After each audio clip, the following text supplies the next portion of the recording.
love Michigan sports. Red Wings, Lions, Tigers, Pistons, Michigan State, and the list goes on. And you love beer.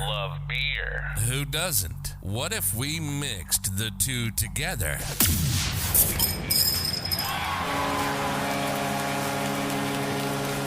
This is State of My Sports.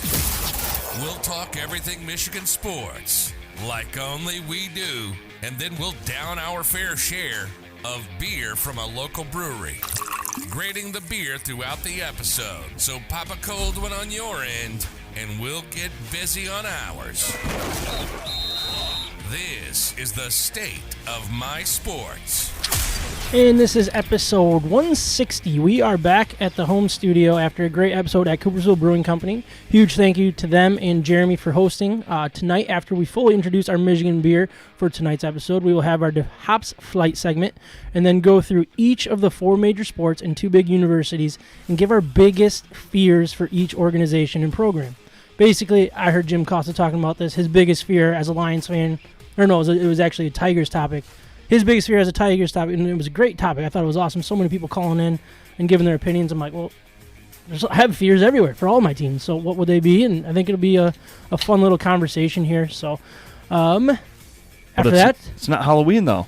It's not Halloween. Yeah, that's true. It should be a scare tactic episode there. But in our Betting Hero segment, I'm going to give you a Tuesday parlay, and of course we will grade and review tonight's Michigan craft beer. If you're joining us live on YouTube, Facebook, Twitter, or Twitch, let us know what you are sipping on tonight and be part of the conversation. Let us know your biggest fears as Michigan and Michigan State, Detroit sports fans currently. Be part of the conversation. We'll read your comments and answer all the questions that you may or may not have. Before we jump in, I did want to give a quick shout out to our sponsors that help keep this thing rolling and free for our listeners. DeHop's Brewing Company and Cafe is the official brewery of State of My Sports. Mac Web Design helped us get our website up and running. Betting Hero helps us, and you get the best promotions available in the sports betting world. I am Sam Moltart. With me today, we got Micah Smith. What's up? And John Dornboss. I'm working here. behind the scenes. I'm here. He's here. Johnny. He is here. A little He's late. happy to be here, but Fashionably late. hey, that's fine. Hey, That's you're fine. right on time. Yeah, this is about time we usually start, so. You're actually earlier than Ryan. So I was chatting with Chris from Griffin Claw. Huge shout out to him for giving me a bunch of information about the beer and their brewery. We'll get into that once we get it. But I was telling him, he's like, well, so what time you guys starting? All excited and stuff. I'm like, well, I'd like to say 8:30, but that doesn't happen. It just doesn't happen. And so, anyways, we're here a little after 8:30, but before 9. That's the goal, right? We're before 9 and ready to go. How was your guys' weeks? Obviously, we were at Coopersville last week, but did you guys do anything? We had beers and bikes. We had beers and bikes, yeah. Did you have fun? I had fun. So where all did we go? I forget all the places. Ooh, so we always start at Gray Line. Gray Line Brewing Company. Have one, maybe two there. Then we start buzzing around town, and we ended up at City Built next. And then we all opted to head to Arvon. So we went. That's a little. We went from north of the city, and we boogied all the way down Division, south of the city to Arvon. So big thanks to those three places. And then on the way back, we hit Tin Can. Hit the Tin Can. Yep. And Garage Bar? And then we hit the garage. Yeah. What Is was that after it? that? I think that was it. Did we go home after the garage? There's a lot. So you're cruising around. It was fun. Yeah, John, it I was a saw good you. time. You were out on the links with your girlfriend. How'd that go? It was fun. I snuck out of work a little early on Friday. Took advantage of the membership and got on for 18 holes it was like 1:30 Nice. Friday afternoon. Perfect. Shot a 79. Hey-o. I think 8 over. Not too bad. Not too shabby. Is that at Western? Yeah, out at Western Greens. Yep. So Very Is that a reasonable membership? I mean, I'm playing in 2 leagues out there on Wednesday and Thursday nights. That's the only reason I got a membership. Is Okay. because I was already going to be signed up. So you don't have league fees and stuff, or Exactly. as much probably. Yeah, exactly. Oh, nice. I think I paid $100 extra for the membership instead of just the 2 league fees. So I just got to play a couple rounds to make my money back. But Cool. Nice. You already did. Sounds like, right? yeah, I'd like to get another round in maybe this week. I got Friday off from work, so we'll Nice. see what Good for you. happens. So yeah, Good for you. it was a good time. Yeah. No, that's good. What else did you do this week? And did you do anything after that? Like Saturday? Pretty much laid low. Yeah, just helping the lady friend around the house a little bit. Working on some do-it-yourself projects and yeah, didn't really do a whole lot. The weather was kind of cruddy, so Yeah. yeah, just laid low. Nice. Maybe you can send that to John, and he can get it up on the computer. But I don't know. I don't know if that'll work. Actually, can you email it to our email? I'll just read it. All right. Sorry, I didn't get that video in there. Oh, it's all good. But we did want to talk about our beer for the day, right? Really excited about this one. So last week when we were at Coopersville, I had their Mexican lager. I don't know if you guys ended up having that. Well, Ryan, you weren't there. Or Ryan wasn't there, but neither was Micah. Sorry, I wasn't there. I had something afterwards that was close to a Mexican lager. Yeah. But I had that, and it just tasted incredible. And then I saw this one at Total Wine, actually. Hit that for the first time. Nice. And I was like, oh, dude, I just got to try this one. What did you think of Total Wine? It was very, all right, so I was with my wife and kids. Yeah. So I was just, I don't do good in that type of scenario. Like when my kids in the way that I love them to death, but they're always right next to dad no matter what. Yeah. And it's like, all right, I have to go to the bathroom. All right, mom's going to take you to the bathroom. No, I want dad to take me. It's like, okay. Right. So it's just kind of like one of those situations where it's like, I don't know. I think I would really enjoy it if I was by myself and could just go as slow as I wanted and just walk for hours. Yeah. Because it's huge. Like I looked at a lot of the craft beer and stuff, but I wanted to look at the gin and stuff like that, and I just didn't get a chance to. So that's on 28th Street, right? Yeah. Yep. 28. So it's the old Babies R Us, right? Isn't that what was there? Yep. Wow. So yeah, I mean it's really cool, and they're a little cheaper, I think, than a lot of other places, which is nice. They claim to be absolute state minimum. Yeah. On everything. So does Wonderland. They have a sign. Lowest in Michigan. A few weeks ago, I went to the Beltline Bar out there for dinner for my mom's birthday, and the reason the Beltline Bar was picked was because my brother wanted to stop at Total Wine to load up on some cigars. Oh yeah. Oh my gosh, dude, the cigar. Their humidor what do you call was that? prety awesome. Humidor? Yeah. So I didn't know that about my older brother. I mean, good for him. He's only smoking cigars and nothing else. But he's into it now, and I got to catch up with him one of these days. Nice. Well, like I said, we're drinking from Griffin Claw Brewing Company, and they are based out of Rochester Hills, Michigan. It all started back in 2010, where brewmaster Dan Rogers had been brewing under the radar for years before he decided to send a couple of his IPAs to the World Beer Cup. He sent Norm's Raggedy A IPA. Should I say it? If it's part of a name, I can say it, right? Norm's Raggedy Ass IPA, and won gold, and also won silver for Bonnie's Raggedy Ass for the Imperial version. In 2013, Griffin Claw Brewing Company was founded and opened their first location in Rochester Hills, Michigan. And then in 2020, they opened a second tap room in Birmingham, Michigan. But did you know that they actually have like spirits and cider too? Because I had no idea. No way. Yeah. And Chris shared that with me, so that was new. But I just feel like we got to try some of that. At some point, we got to get our hands on. If you make a spirits bourbon or something, yeah, let's talk. I'm down to try anything. I love that kind of stuff. And honestly, we never do ciders. There's so many good Michigan ciders. I'm sure in this world, we never do cider episodes. We'll have to get into that. Yeah. September, October. Yeah, I guess that's a good time to do it. I mean, they're not bad in the summer though either. How about Biz, dude? It's just hilarious what he's doing here. Looks like a clown. Yeah. Anyways, you can find their beer on their website at specialty stores all over the state, and you might be able to find some of their mainstays at your local grocer, or you can use their nice beer finder on their website. Tonight, we are drinking El Ligero. Is that how you'd say it? Ligero? Ligero? Is that how you would say it, John? Ligero? Let me turn that mic up. Ligero. Yeah, Ligero, I believe. They are exclamation points, though. Yeah. They're not L's. So I got, definitely. Oh, yeah. Yeah, it is definitely L for sure. But it is, what did I say it was? So basically, El Ligero, I'm just going to say it that way until I'm told otherwise. They started seasonally brewing a few years back and continue to reintroduce it each summer. It is their Mexican-style lager with fresh lime. It is 4.5% alcohol by volume, and it's crisp with lime and refreshing is what they say. It is crisp. No doubt about that. Ooh. It's first sip. Solid. He said it starts as a crisp, refreshing lager on its own. Then they went ahead and added cold-pressed lime juice so you don't have to, which is just smart. See, So they did it like John. Your first, as I tell you what we're drinking, your first thing is, "Do you got any limes? You got any limes?" I'm like, poor John. We put him on the spot.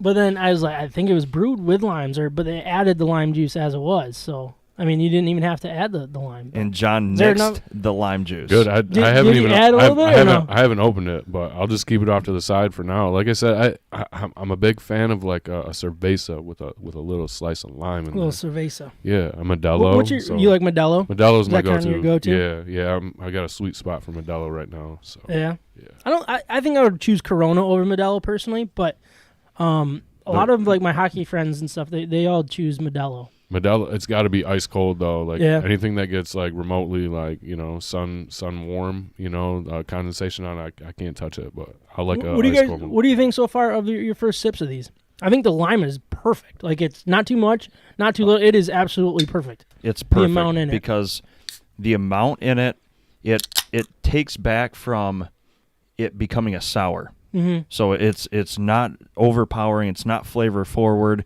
It's very lager forward, and you get a lot of the lime on the back end, and it's not too much. Yeah, it's really nice. I think it's really really well balanced.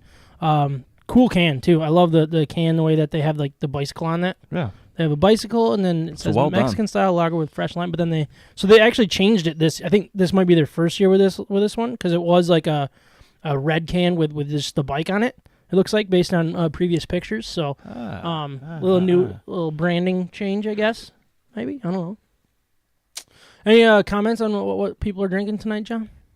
Maybe just give me one. Well, now? I do have to apologize to Carrie for last week, because right at the end of the show we had some grades slip in as we were kind of cutting out, and I think we had a little long of an episode too, maybe at Coopersville Brewing. I don't know. They had some good beers, but depends on what you consider long. I mean, I don't think 2 hours is long. no, I don't think so. I think but last week Carrie had the Trail Light from Arbor Brewing.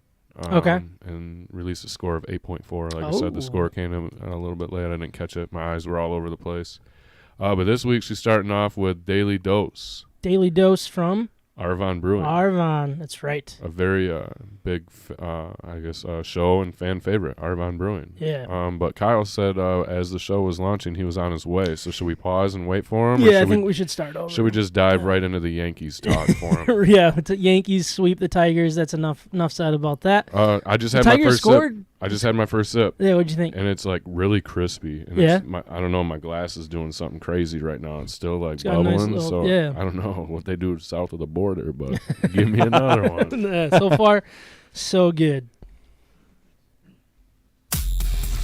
Drinking craft beer, having fun, and talking sports in the state of Michigan. You're listening to State of My Sports. Before we jump into our DeHop's Beer Flight segment, I want to remind everyone that DeHop's Brewing Company and Cafe is serving incredible food and pouring some of the best craft beer in West Michigan. Chef Dan's revamped food menu and head brewers Ben's rotating taps, wine and ciders make DeHop's perfect for whatever you have going on, from dinner with the family, late night drinks with friends, and everything in between.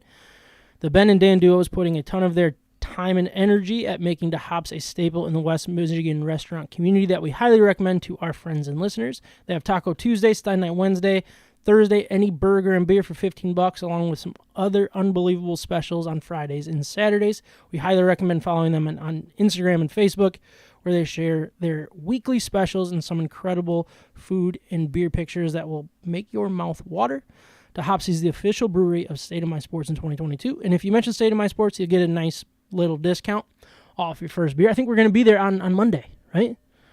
Yeah. So we're switching to Monday with them. Yep. They were cool with that. So Monday we will be doing our monthly episode at DeHop's. So look out for that one. Sweet. But yeah, we skipped the DeHop's flight segment last week, or made it part of the interview type thing. So I wanted to make sure that we got it in there today. If you guys are cool with it, I'm going to start off. Go ahead. And I think it'll be a quick one. Love it. But I don't know, for the people that missed it, ESPN released for their 30 for 30 trailer for the way overdue Red Wings Avalanche rivalry called Unrivaled, starting with the infamous hit on Draper all the way to 2002 Stanley Cup run for the Detroit Red Wings. I'm just so freaking pumped for this. Everybody is fired up. ESPN does one thing well, and it's 30 for 30s. That's about it. Usually, at least. There's probably been their duds. I haven't sat and watched all of them, but they better not screw this up. Like, this one is so important to me. I'm just like, you freaking better not just be terrible. Okay, like, you better go really, truly in depth. And I'm a little worried that it's just going to be Lemieux McCarty talking, and we're going to see McCarty's face for 60 minutes on it. And look, I'm okay with McCarty. Don't get me wrong, but like, there are way more people that need to be giving their opinion talked about this freaking thing. Yeah. Yeah. Is that what would ruin it for you? Is just a lot of Darren McCarty, or what's running through your mind? Like, because you're really, really uptight about it being ruined, and you've mentioned it not once, not twice, 3, 4, maybe 5 times. So, all right, my one worry of mine is in the trailer they had like they showed a McCarty and Lemieux together doing like a question and answer type thing. Oh yeah, and yep. If they make it too buddy now and kind of just do flashbacks of what they actually and they make it more of how like the redemption story from McCarty and like the relationship that they have now, like I don't care about any of that. You know what I mean? Like I want the focus to really be on what this rivalry was and complete on the actual hatred itself. Absolute hatred. Yep. And I'm assuming that's what it's going to be. They're going to talk about what actually went down and all that stuff, and I think that's important to do.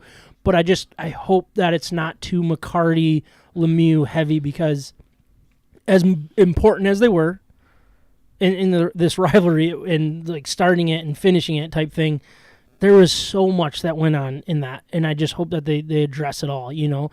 And another concern of mine is it going to change my perspective of what happened? You know what I mean? Because like this was big sports for us. Like this was when we were falling in love with sports, when all of this was going on, huge. And it was kind of the first rivalry, the first taste of a real rivalry that we ever had in our life. I think, you had the Michigan State one, Michigan Ohio State one. Yep. But it was just what we were told, what like the history of it was. This we were learning as we're watching this thing unfold. But what had happened, it was at the forefront of the entire sports world. Mm-hmm. It wasn't just hockey. It wasn't just Michigan. It wasn't just Colorado. It was at the very forefront, almost in like worldwide news-esque. Yeah, I wouldn't say it was worldwide, but nationwide, no doubt. Yeah, no, it was huge. And another thing, like, I mean, it's got to be fair, but like we're gonna learn a lot about probably why they hated us. You know what I mean? Like we've never really heard their perspective, right? Because we knew the dirty hit, and we look at it as Vernon won that fight against Wow. We look at it as Osgood won that fight against Wow. We look at it as we won the battle. We in our heads we won it all, right? Won it all because we won the 3 Stanley Cups in there too. But they won I think 3 as well, or maybe it was 2. I think it was 2. No, it was 3. No, it was 2. It was 2 because they had 96. They had 96 right? in 2001, I believe. I guess it doesn't matter. Okay. But, I mean, it feels like a win for us, and I feel like we're going to see a completely other side of it, and it might, just, you know. It's going to reignite it. I mean, we were what, 8, 10 years old when this was all going on? Like, when it started and go early teens and stuff, it's like we were young kids, and it's going to be a completely different world of what we're watching this. Answer this question quickly. Do you want Edmonton or Colorado to win this series? Edmonton. Okay. But I didn't want you to think about it. But what? No, I'm done with that rivalry. Like I don't hate Colorado anymore. I don't because it's just completely. It is complete. Now, if you get the Yzerman Sakic going at it again with the Red Wings and making the playoffs, and they face each other, play each other in the finals or whatever, like that would be pretty cool. But we're a long ways away from that. So, but if that rivalry came back, like that'd be pretty sick, you know. But I don't, John. What did you think about that? Did you see the trailer of it or no? I haven't seen the trailer, but gotta watch it.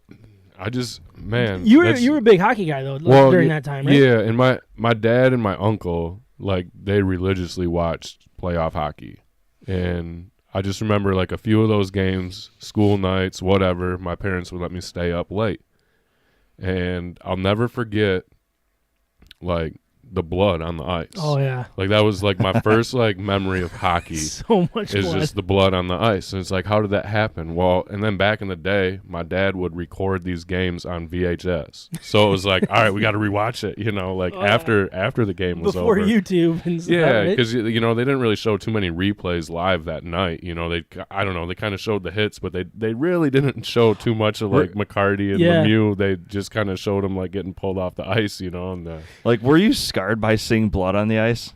a little bit, but then it was just like, man, that's hockey. Heck yeah, that's this cool. is pretty cool. Could And you imagine seeing that? And John's dad's like, "Hey, John, you want to go play some hockey on the ice?" And John's like, "Mm-mm." No, I'm good. Not I'm with good. you. You're a big guy. I mean, there was always the fight, right? Like it was obviously the big one with McCarty and then Vernon and Waugh, and like that was all the focus of that game. Right. If you rewatch, have you ever rewatched it, or like a true The highlights series? of it, of that specific game?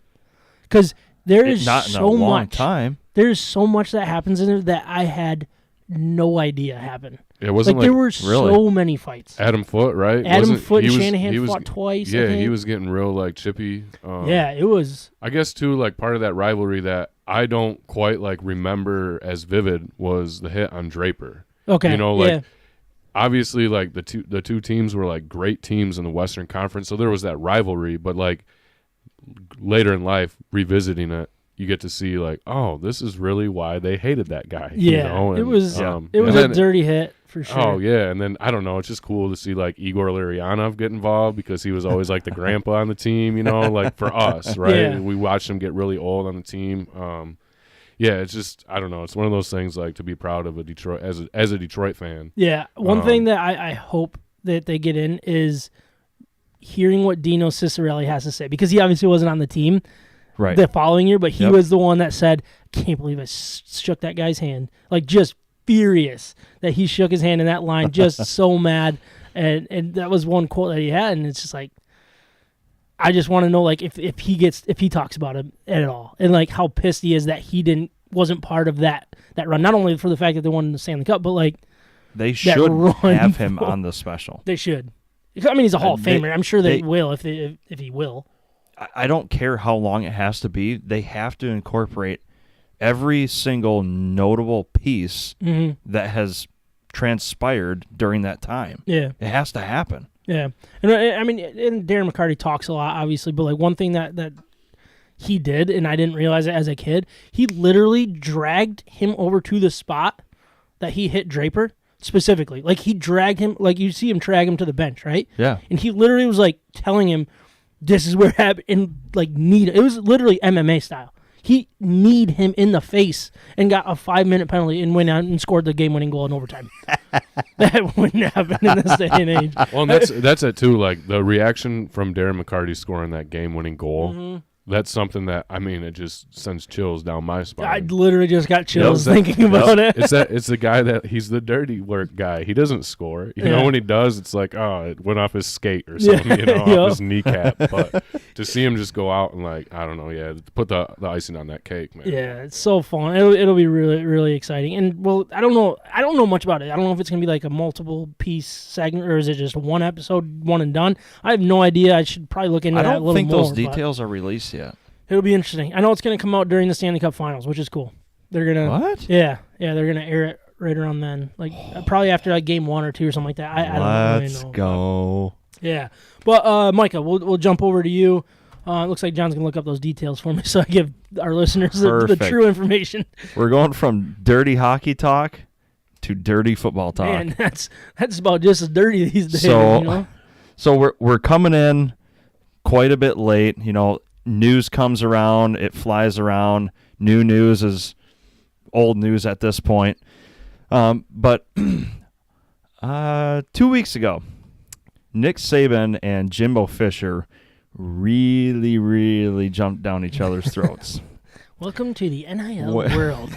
So, per Nick Saban fashion, that man started it off, and he accused Jimbo Fisher and Texas A&M and said that they have bought every single player. Now, whether or not that's true, I don't know.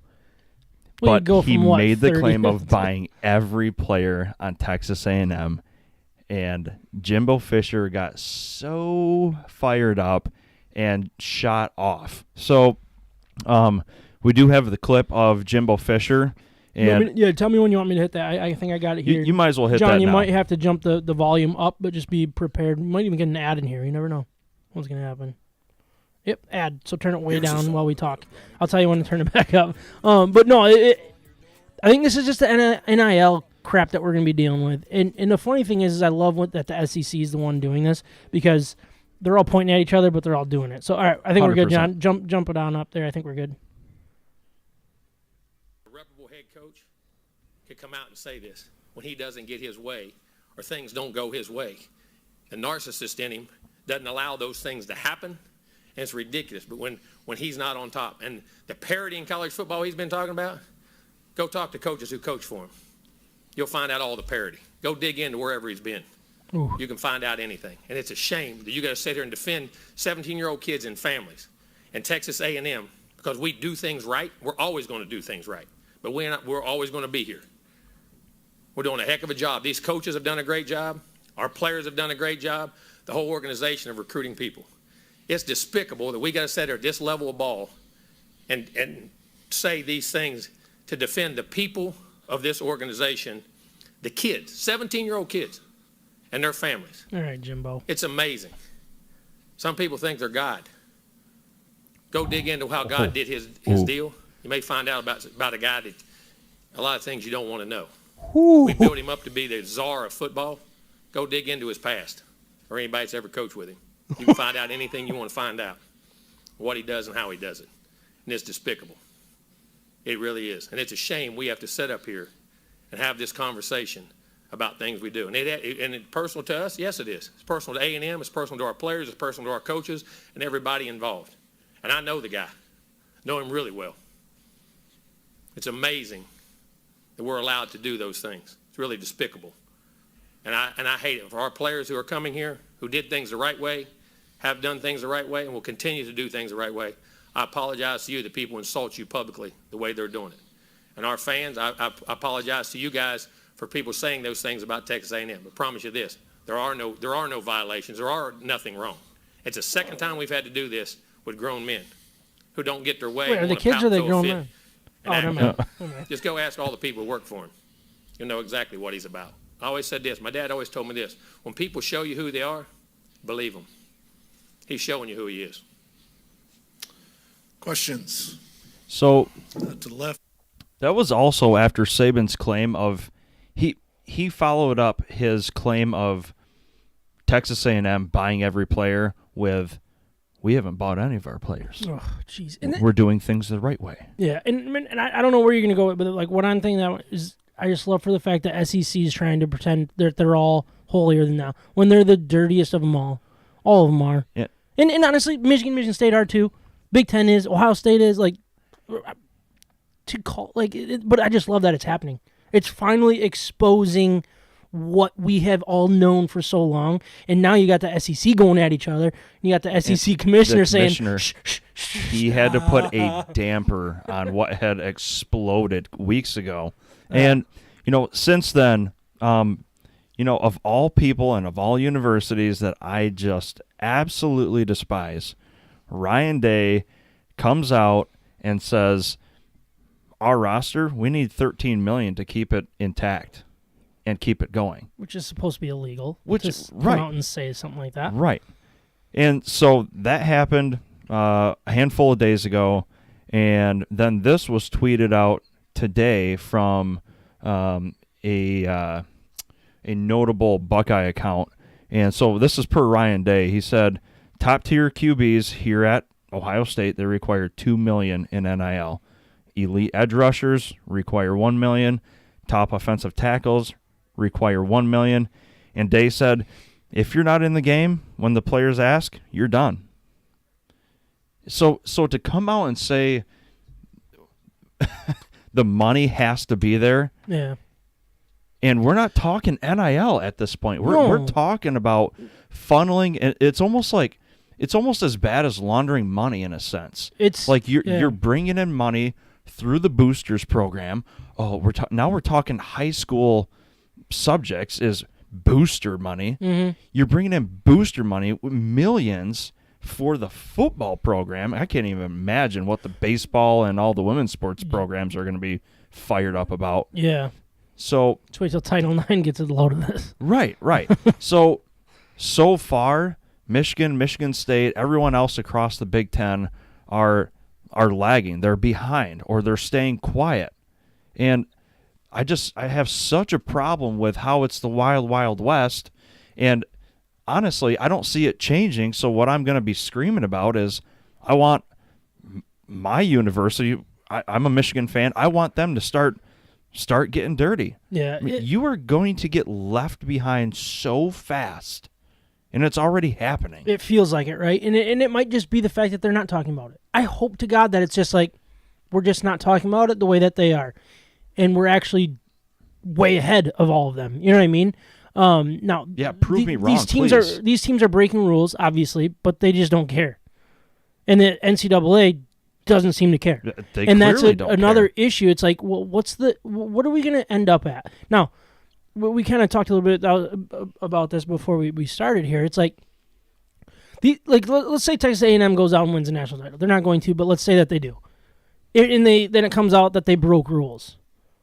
It's not going to be a vacated championship. It's not going to be a vacated Heisman like we've seen in the past. It's vacating wins or anything like that. No. It's going to just be, all right, we need to get control of this. And right now they don't have control. And I hope that Michigan and the Big Ten and everybody but Ohio State takes advantage of this and really just starts competing with the SEC. Because, the SEC, it might mean more, but the money's in the Big Ten. Right. And it should be there. We should be getting these players with the money that we have. And I kind of look at it as NIL is a very, very large freight train that is moving downhill very quickly. Yeah. And I don't think there's any way to edit or stop it in a sense, because we talked earlier about, a lot of these players have 6-figure, 7-figure deals with auto manufacturers or dealerships, or they're talking with what is the NFT thing going on? It blows my mind. I didn't even figure it out. So a lot of money funneling to the players themselves. I mean, the NCAA is not going to be able to step in and go, "Hey, sorry, you can't do that. You can only have such and such money. It can only be funneled this way and this way." That the players aren't going anywhere. Yeah. They're stuck with either this university or the next one that's doing something just as dirty. Mm-hmm. So, I mean, I just don't see where we kind of curb the NIL. I don't see how it gets any better. I don't. I mean, John, do you have an idea?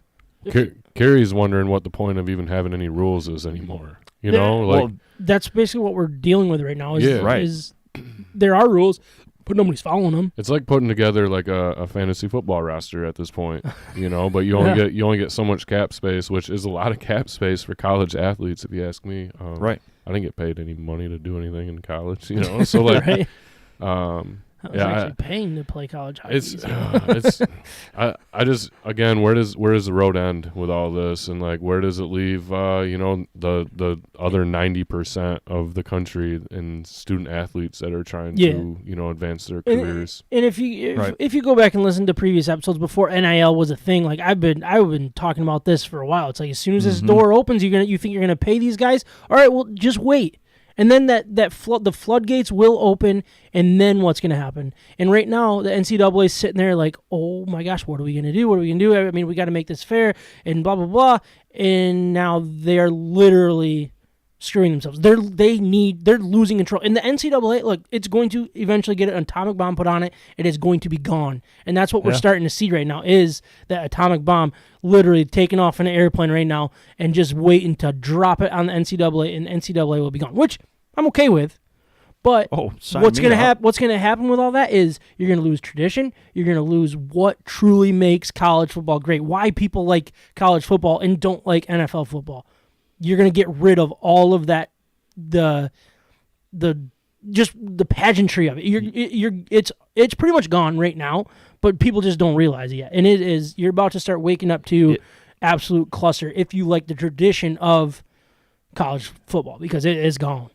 could very much get a lot worse because where you do see that tradition, you're going to start seeing a lot of money flying. Yeah, with TV deals, with conference deals, if conferences stay intact. Yeah, with there's brands. Gonna be blown up conferences. There's going to Right. SEC's talked about creating their own thing, and we're going to have our own champion because we're the. Right. It's like, okay, well, get ready because this is about to be really, really ugly. Let's just. I think that's where we're at, and I'm glad that it's starting with the SEC because they can all. You know. Expired. Expired. John, what you got? Somebody that isn't expired and just always seems to find himself in the news. Uh-oh. We're going to talk some golf. Oh, are we going to talk about Phil Mickelson? Good. Well, amongst Are we going to others. talk about Phil? Well, the match happened last week. And the match did happen last week. Did it? There was a hockey game on, so I didn't watch it. I watched a little bit. It was all right. I mean, I'm glad Tom Brady and Aaron Rodgers won. Don't get me wrong, but like Patrick Mahomes don't belong on a golf course. I'm sorry, dude. I'm sorry. I'm really sorry. Stick to football. Stick to your day job. Let me get out there and play. Oh no, but is it Live Golf? Yeah, that's interesting. League is taking off in Saudi Arabia, and their first inaugural tournament is this weekend. Can you explain what that is? It's a Saudi Arabia-backed, funded golf league, golf tour that's going to try to compete with the PGA. Players are already starting to jump ship from the PGA to go play in these tournaments. They've been offered buco money. Is it true that Tiger Woods was offered $1 billion? I heard 9 figures. No way. High 9 figures, too. And he turned it down? Yes. Like, what in the world? Yeah, talk about revamping your career. Maybe getting some of that Tiger? prenuptial back. Yeah, right. Exactly. No, so, it kind of broke Dustin Johnson's name came out. And it sounds like they're offering him $100 million plus whatever he wins in winnings. This is like a contract to play golf. A little bit different than the PGA. You know, you got guys that have endorsements. You got guys that make cuts consecutively and can win some money. You win a tournament and you win a bunch of money. But to be handed money up front. It's a new world. Yeah. Guaranteed money. Guaranteed money. Other names. So I don't know for sure that Dustin Johnson has said yay or nay on this. I thought I heard he was in. Okay. I'm pretty sure he accepted the deal. Yeah. I mean, I don't blame him. At this point in his career, he's proven enough on the PGA Tour to take a risk, a gamble. And I'm sure Paulina loves the schedule of Saudi Arabia golf. Right. But other names too have also joined the lead, the follow. Kevin Na. I don't know if you guys know who Kevin Na is. He's the one that takes forever to hit the ball. He's got all these like waggle things with his swing, and he's just, I don't know, guys have gotten on him over his career about hurrying up, pace of play, blah, blah, blah. Anyway, he's I don't know, he's a middle of the pack guy. I think he's ranked in like the top 40 in the world, but I guess that's middle of the pack, big pack. Ask me if I've heard of him. Kevin Na, N-A, Na. Nah. All right. But yeah, and then Sergio Garcia was also on the list. He's already kind of spoken out against the PGA.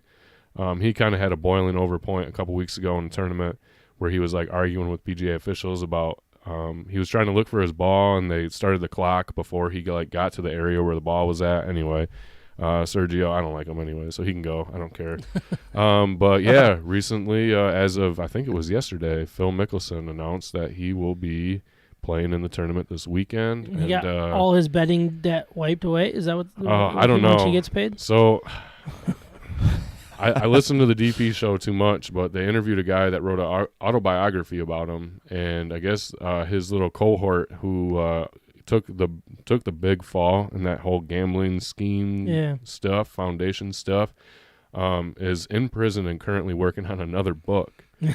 Seriously. To counter this autobiography that came out. So this is just months after Phil Mickelson kind of was in an off camera, like off the record interview, and a little quote here, but speaking on the live golf idea, they're scary MFers to get involved with, Mickelson said. We know they killed a Washington Post columnist and have had a horrible record on human rights. They execute people over there for being gay. Knowing all of this, why would I even consider it? Because this is a once-in-a-lifetime opportunity to reshape the PGA Tour how the PGA Tour operates. Pretty much throwing dust on something that he didn't think he was going to do. Now he's doing it. I don't know, a little oxymoronic in a way. But maybe he's short on change too. So I'm sure he is. He's lost a lot of bets. Yeah. So there's just what do you think about this whole thing? I don't know. It'll be interesting how the PGA Tour responds. It sounds like right now the president of the PGA,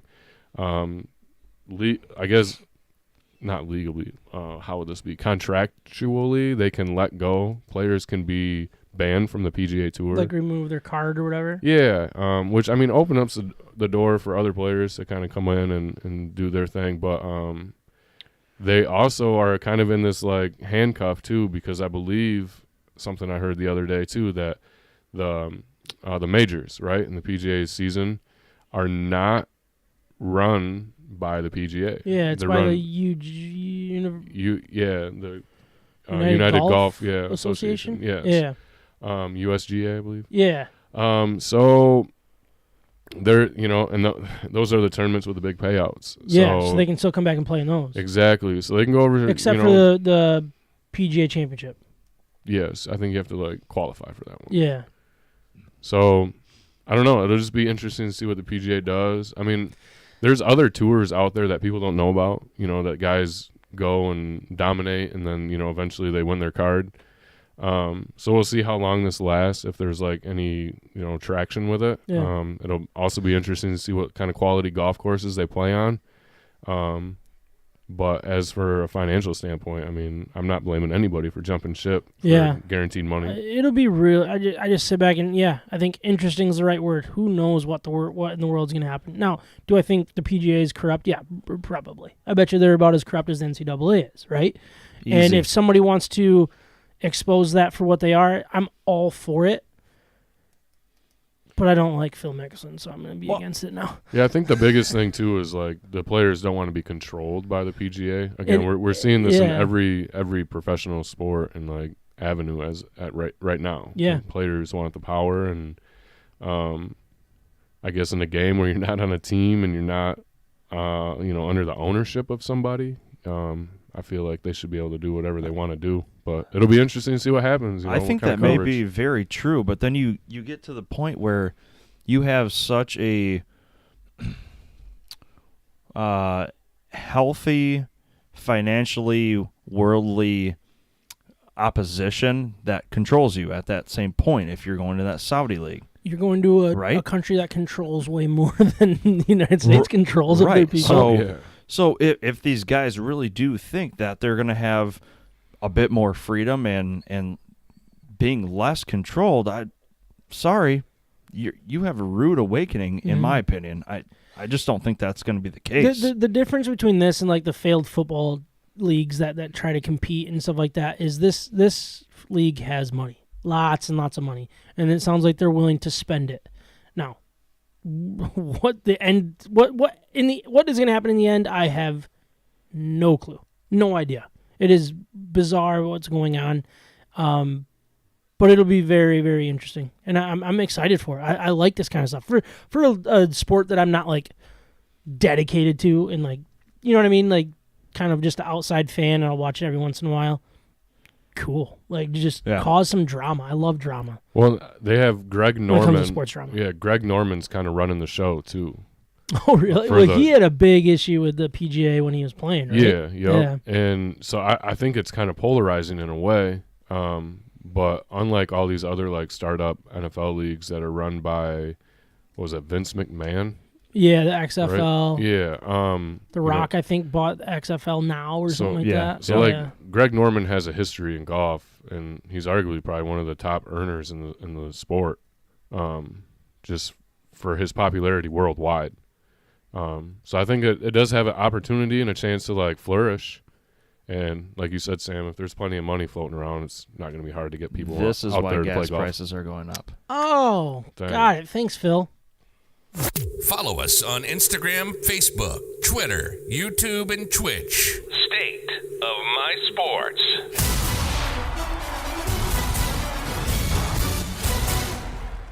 All right, I think we're going to fly through this. I really do. And this might be a complete dud. I have no idea. I feel good about it. But you know how when I feel good, it usually goes bad. When I'm like really nervous and stressed, it goes awesome, and it's very easy. So, I don't know. Okay. Well, what we're going to do today is we're going to go through team by team. So we got Tigers, Pistons, Red Wings, Michigan basketball, Michigan State basketball, Michigan State football, Michigan football, and then the Detroit Lions. All of them. We're going to hit on all of our teams. What we're going to talk about is what our biggest fear is for them currently. So, for example, the Tigers, your biggest fear could be Torkelson really sucks and is awful. Casey Mize is going to have Tommy John surgery and never be good again. Those could be your biggest fears. I personally have a different one. But if that's your guys', that's great too. So I think we should start with the Detroit Tigers and what our current biggest fear. Obviously, I don't want to go like too crazy and be like, oh, my biggest fear is the Tigers never play again. Like, obviously, that would really suck. But like current organization-wise, what is your biggest fear? I have a couple. So if you guys steal one, I'm prepared. But I also have like my biggest one and stuff like that. But John, like when you think about the Detroit Tigers, do you have a biggest fear of what this organization will be or what they're doing? And I guess it could be anything. My biggest fear is we're not going to get Miguel Cabrera a World Series in Detroit, and he's going to be the last generational hitter that we see in our lifetime. That's a fear of mine. That's a legitimate fear of mine. I think that's a Pretty very good brutal fear. and yeah. I don't know. There's all these comparisons. People are hyping Mike Trout this year. It must be slow in L.A. They got nothing to talk about out there. I don't know. He's also in like an over 30 slump. So currently. yeah, and I mean he still has to play out of his mind for another 10 years to even come close to sniffing the numbers that Right. Miguel Cabrera has on his plate right now. Mm-hmm. Miggy's looking like the best hitter on the team this year, He's hitting over 300. and I didn't see that coming. I didn't see that coming 5 years ago. Like the last 3 or 4 years, like I'm just surprised that he's able to like put on a uniform, let alone get in the dugout and walk around and shake hands and smile. Yeah. That's my biggest fear, man. I think that's a great one. Wasn't on my list, and I think that is excellent. That Miggy doesn't get a World Series with the Tigers. It's probably going to happen too, unfortunately. Yep. But I like that one. Micah, did you have one that stood out to you? I do.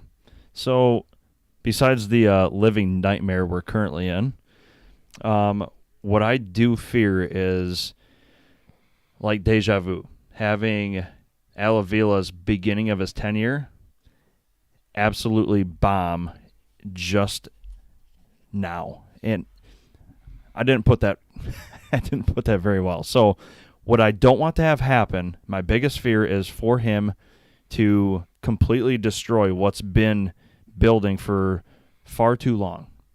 I don't want him to bomb trades, is what I don't want to have happen. When we're trying to acquire guys, and he was getting rid of guys at the beginning of his tenure, I don't want to end up on the short end of the stick when we're acquiring guys. I don't want to give up this. I don't want to give up that. More of our prospects, you're saying. I just don't want him to do it wrong. There's no other way to put it. When you look at what happened at the beginning of when he became the GM, it was so bad. Like he showed his hand to the rest of the league constantly.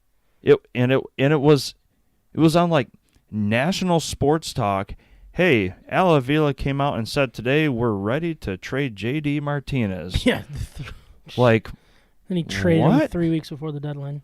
What? How? Oh my gosh! I don't want that to happen. I need someone else at the helm besides this guy. So it's when we start trying. Your biggest fear is just continue to tread water with Al Avila running the ship. Basically, yeah. That's a fair one. I guess since we're doing our teams, Kyle had to chime in. His biggest fear is that the Yankees look strong this year. Is it? Correct me if I'm wrong. When they have really good years, don't they choke in the playoffs? I don't know. Oh yeah, maybe they will. Maybe Kyle. They will. Throwing that one out to you, bud. They will. They will. They always do. All right. You ready for mine? Do it. One of them. I'll give you one of them. Can I give a second one? Yeah. When you're done. Yeah. All right. My biggest fear is AJ Hinch in this opt-out comes to fruition. And he looks at this organization as the joke that they are under Al Avila. He knows that Al Avila has no idea what he's doing. The Illiches are going to continue to stick with Al Avila, and potentially the best manager in baseball walks away from our organization, and we become the laughing stock that the manager literally just double middle finger walked out backwards. Then you're going to have Baez opt out too. And you're going to have all these opt out, and we're going to lose everything that we might. Not that I'm worried about Baez right now because he sucks, but starting to kind of build. Like, I'm just so terrified that this organization we're going to take even more steps back because our manager is saying, you guys are far from good. I'm done with you, and just, you suck, basically. And I feel like it's happening. I love AJ Hinch. I love AJ. I want him to stay. I say get him a new deal. Why hasn't that been talked about? Why hasn't that been done? I don't know. Is it Avila? Give AJ Hinch full control. Get rid of Al Avila and figure it out. And another fear, though, was like, if you move on from Al Avila, is that his free out of being like, hey, look, this isn't the GM that hired me. I have the opt-out. It's smart to do that. And we don't re-sign him. Like, it's just the AJ Hinch thing, and it's not AJ Hinch that makes me, it's just the fact that they have this opt-out. I feel like he's going to take this opt-out, and it's going to screw us in the you-know-where. And I'm I'm stressed about this. You have no clue how stressed I am. Let's go, Nugent Hopkins. I had him getting the first goal, but it was like one of those free bets that if he ends up scoring, you get your money back. He didn't get the first goal, obviously, but he got that goal, so I get my money back. So that's a positive. Less stress. That's good. Money, right? Baby. Get my money back. All right, my number 2 what's your probably should be number 1. My biggest fear as a Tigers fan is at the rate he's playing right now and what he's accomplished in recent years, Justin Verlander goes in the Hall of Fame as a Houston Astro. Oh, don't you say that. That is such a good one. That is a really good one. All those years. But on top of that, like, if we don't have AJ Hinch, he won't want to come back, right? Now you've got me bothered.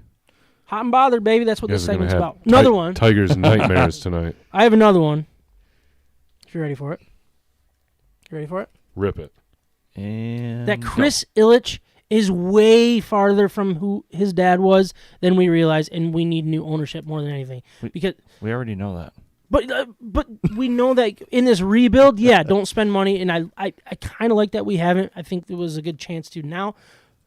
But, like, is he ever going to? That scares the you-know-what out of me. Like, do we have a guy that's just looking to just launder money, basically? And I'm going to put money here and make money here, and I'm going to make money off the Yankees luxury cap because they pay crap amount of dollars, and I'm going to make money off of them and never pay anybody? Like, really, truly try to win? Like, that scares crap. Does he care about winning, or is he just looking to spend as least amount as possible? Because that's one of the things I loosely understand about baseball is because there is no salary cap, and these guys have such deep pockets. Most of the teams do. Mm-hmm. Like, I really do understand, a small handful of years for a rebuild. Recoup some dollars, get the bank ready, get the farm system ready, and then start spending. But at the point where you have Illich-type money and you're in Detroit, you're in a big market, why are you not spending money to get going right now? Yeah. And just the Baez deal, that was a cute little thing to, like, give the fans, like, oh, we're trying. We're making some waves, No, you're not. You're just really irritating a lot of, like, really good baseball fans you have, and it's just freaking ridiculous. Some of the best baseball fans in the country, and you are putting this product out there, and it's absolutely disgusting. It is, and I'm not happy about it, but we're going to have to move on to our next team. Who's the next team? Pistons? Are we on the Pistons? We're on the Pistons, right? Kyle, stop talking about the Yankees already. Is it not working? Oh, did I forget? Check page 7. Let's scroll all the way to the right. My bad. But yeah, it is the Pistons. I did forget to do that one. Sorry about that. Got it. Whose phone is that? Is that a phone? No? That was interesting. We got some crazy noises tonight, but I'm all right with it. All right. Biggest worry as a Pistons fan. John, you want to start us off on this one? Or actually, you should finish us off on this one. Mikey, you start us off on this one. Do you have something? Okay, so it may seem small, but I think I worry about Cade Cunningham, whether he can truly achieve that number one overall stardom, where I think we look at him like our LeBron James pick. There's some people that do. I don't think the guys in this room do. No, I think we know what it is. Right. Yeah. Right. We know what it is, but we still really, really want him to get there. Right? We want him to become that LeBron James. We want him to become that star. That just the star that other teams, that 30 some other teams are clamoring over. And I don't think he's going to get there. Like where the NBA is going right now, we're back to building teams instead of buying 2s and 3s, right? Mm-hmm. I think that's where we're going. And I can be very, very okay with Cade and the guys to follow, but for that hope for him to become that worldwide star in Detroit, that's what I worry about, you know. Yeah, no, I think I can't say I haven't thought about that. Is he our best player? Yeah. Was he the right pick? Yeah. But is he a true blue NBA all-star, elite top 5 player someday? That's what I doubt is going to happen because of his right. athleticism. Right. My biggest fear, actually I have 2, but I'm going to start with my biggest one. When this team finally hits mediocre again, people will be content. Ownership will be content. The organization will be content, and they'll be like, we're just going to stick right here. Fans will probably be content when this team finally hits mediocre, and it's like, no, that's not what we're trying to do. That's not what we're trying to build. We want to become a championship pedigree team. Like, we want to be part of the championship talk heading into the season, not just, are they going to sneak into the playoffs and get a playoff win for once? That's not enough for me. And I feel like this organization's so, and really this Detroit fan base in general, is so hungry for okay that once they finally hit okay, it's going to be, all right, job done. Let's just sit here for a little bit and enjoy this purgatory of that we were in for a decade or two. You know what I mean? After the title. So that's a fear of mine. Well, kind of to go with that too, like you're seeing the 2 teams in the finals right now, Boston and Golden State. They built these teams on their draft. My part of that fear, Sam, is like if you're holding on to your draft picks too long. Okay. If you're giving them too much time. I feel like in today's NBA, you got to know right away if somebody's going to pan out. Mm-hmm. And I don't want to get stuck. I don't think it's respectful for Dwayne Casey to get stuck in that position. Like, he's got to win. He came from Toronto where he was winning. He's got to win. The team needs to win. But bigger than that fear for me, man, is Chet Holmgren falling in Detroit drafting Chet Holmgren. Oh, yeah. Serious. So that's my biggest fear right now. That would, yeah, I know you and Ryan, neither one of you guys are Chet guys, right? Man, They don't want the big man. Well, he doesn't look good he doesn't look good on the court in any jersey. But you throw him in that retro teal Pistons jersey when it comes back out this year.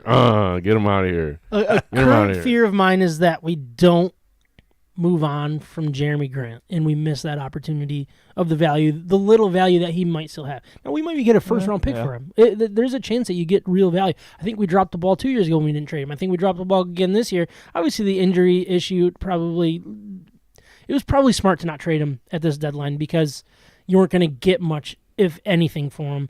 Now, here, this draft screams trade him, and you better do it, because this is where his value is. For a full season, a team wants him, because basketball is a lot about like chemistry, right? It's not like the NHL where you just add a second line center and it go really well. You add a true piece in the NBA, it takes 20, 30 games to really start gelling and figuring out how it's going to work, because you're already a really dang good team with a guy that he's taken over position. They're all changing what their role is. Jeremy Grant's value is in this draft, in this trade draft. They need to do it in this offseason, and if I'm terrified that they won't do that. But moving on to the Detroit Red Wings. I'm gonna go last on this one. The Red Wings. Big Red Wings fan. You want me to break this ice? Haha. Yeah, Love it. get me started here. All right, my biggest fear. Is that Sam is right about Dylan Larkin? That's fine. Oh You can well, say I it. mean that kind of goes all You might have to together. talk to the YouTubers. Might go all together with where I'm heading here.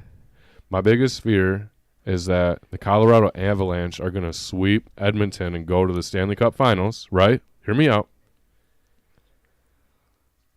The Lightning are going to come back and win 4 in a row. Oh. And then they're going to sweep the Avs in the Stanley Cup Finals. And then Steve Yzerman's going to want to get out of Detroit and go back to Tampa Bay. Yeah. That's my biggest Losing fear. Yzerman. Losing Yzerman. I didn't even want to go down that road.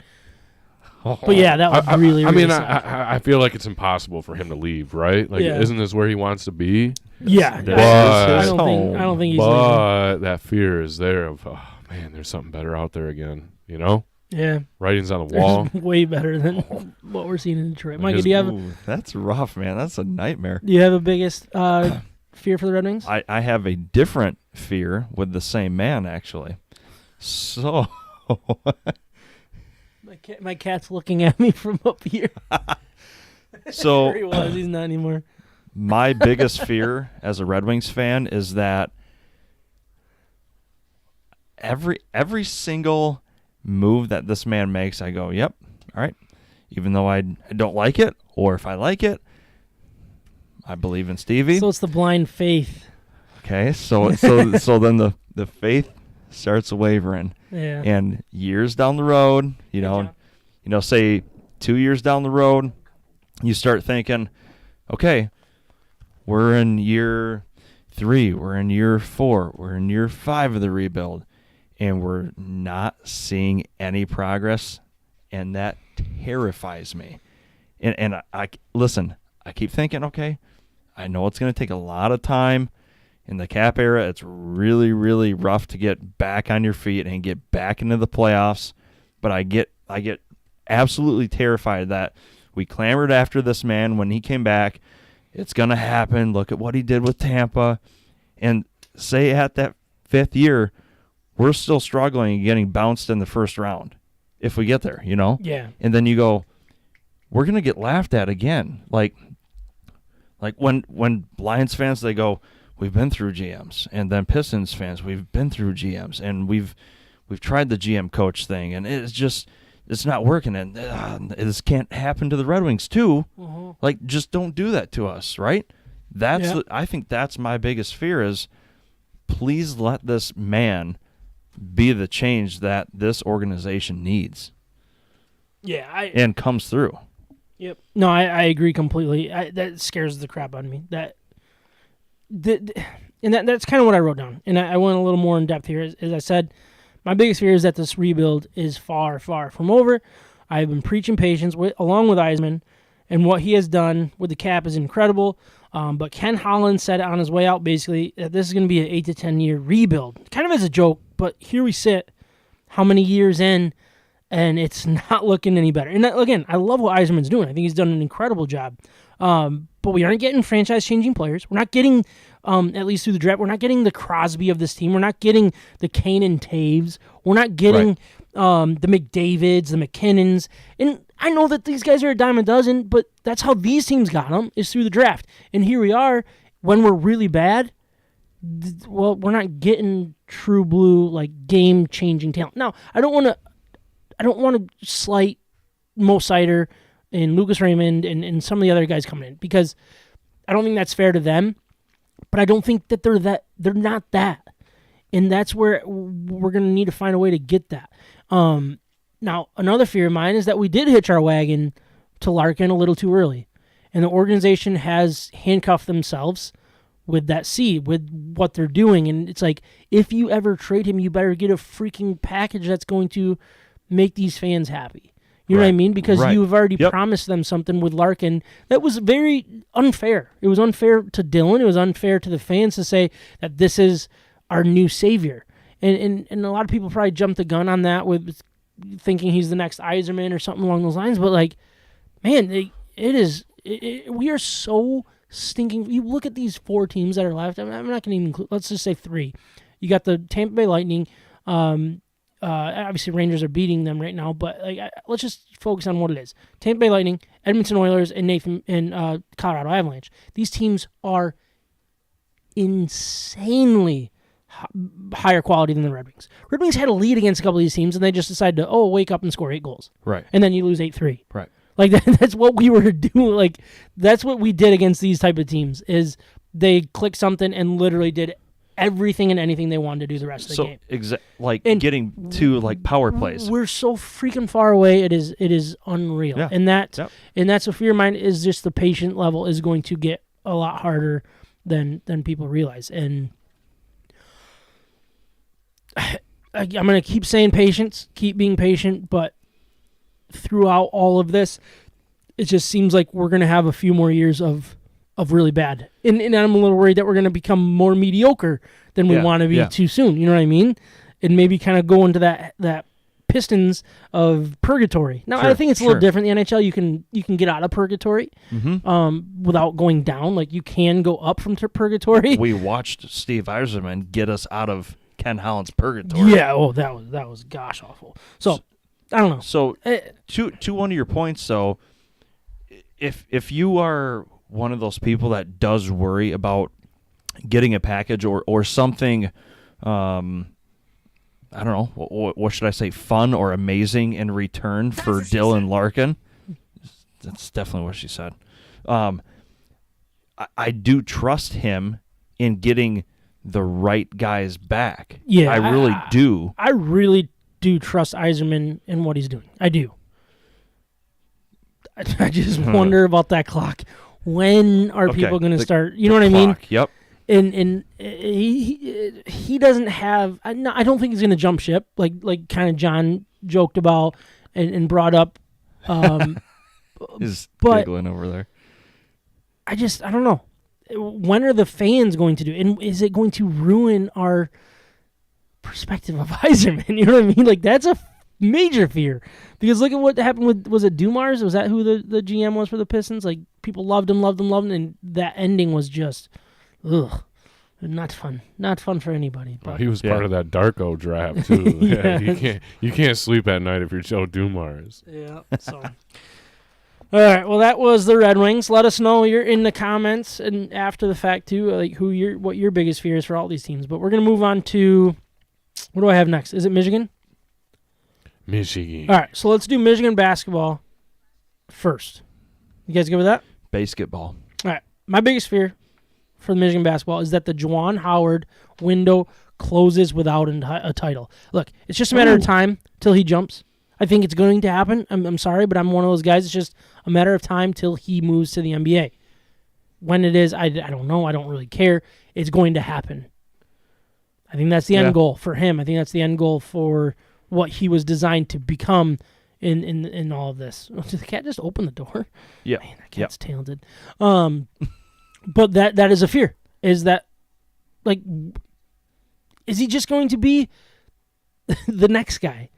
You know, similar to what Beeline was. As much as we loved what he did, he never sealed the deal. And now here we are again. We're going to have a coach that we probably will never seal a deal with, and he's going to just leave and never come back, honestly, in my opinion. But what is your guys' biggest fear about Michigan basketball? I basically had the same fear, so I'm going to put a little spin on it. I'm going to have the fear of how he leaves. Okay. Okay, so how he leaves, I don't know a better way to put it than just, hey, putting in your 2 days notice, not your 2 weeks notice. Like, hey guys, thanks for having me. It's been great. So the way D'Antonio walked out on Michigan State football. Exactly. Yeah. Exactly. The way it goes down is my fear. Because I think, obviously at some point that man leaves. I do think it's after he sees both his boys through, and that's it. It feels like it. I mean, as long as he might stay goes a out year on just for the top. optics, but right, exactly. But my fear is how he does it. Don't do Michigan dirty, because they've helped you through a lot of crap. You got after a Wisconsin head coach this season, so yeah, they helped you through that. Don't do us dirty. John, what about you? What's your biggest fear for Michigan basketball? Man, I don't have one. I think they're going to win a national championship this year. All right. Wow, that's not. I wouldn't be afraid of that either. What? If I No believed it. fears. How do I put money on that? Well, I'm going to put money on that now. Do it early. Do it early. I actually looked it up. Really? today. Yeah, I don't know. I think, I do. I have no fear. I have no fear in Michigan basketball. What about winning and then he walks? Him walking? I don't know. What do they do? Bring in Jalen Rose next? I don't know. Chris Webber, he get a crack. All right. No fear for Michigan basketball. I don't have any fear right now. I like where we're at. I like Juwan Howard. I think he's going to stay a little longer than maybe the over or under. The under. Oh, yeah. The over. A little longer than the over. Yeah. Well, it's an over-under, and then you Yeah, take you don't over. want to take the under. No, yeah. The over. I'll put the over on him staying there for a little while. I don't know. I think they're going to keep a good nucleus there, and Hunter Dickinson's going to take a big leap. I don't have any fear in Michigan basketball. I'm not saying they're going to be undefeated and they're going to be the greatest team, but I think they're going to go on a run. I think they're going to win the national championship. I hope you're right. Michigan State basketball. And then, I'm sorry, you're going to have to go back to Michigan once we get to Michigan football. It's all one thing, just so you know. I got You're it. already on top of it. I don't know Yeah. why I think I have to explain this on air. Great for me. Michigan State basketball. Do you guys have anything? Obviously, we're not Michigan State fans, but we can have an opinion, No, whether you're a fan or not, I believe. I believe. Some listeners might not, but that's fine. So as I try and put myself in a Spartan fan's shoes, and I'm trying to do this with, I'm being absolutely genuine. Yep. I think when you create such expectations as Izzo has through his work, that when you expect January, February, Izzo, that you make a deep run. Because it is year after year, we're going to go deep. We're going to go to the Elite Eight. We're going to make it to the Final Four. And this is the talk. This is the expectation year after year. And it seems like the expectations are just getting lowered by the fan base. Correct. And it's sad. I mean, I'd be so irate if I were a Spartan fan. Like this was the sport at Michigan State for decades. Since what, 2000? Right.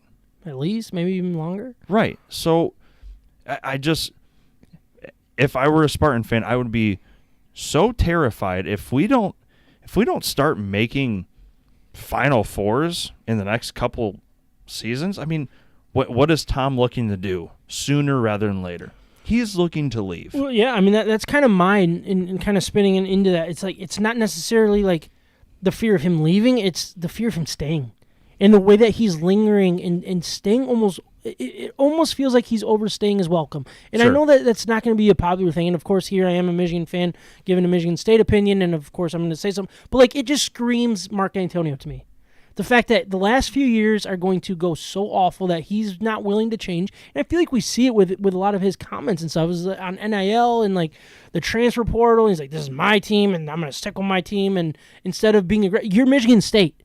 And you are completely losing that vision because it feels like Izzo's just so stuck in his ways that it's like, nope, I'm not going to change with the landscape.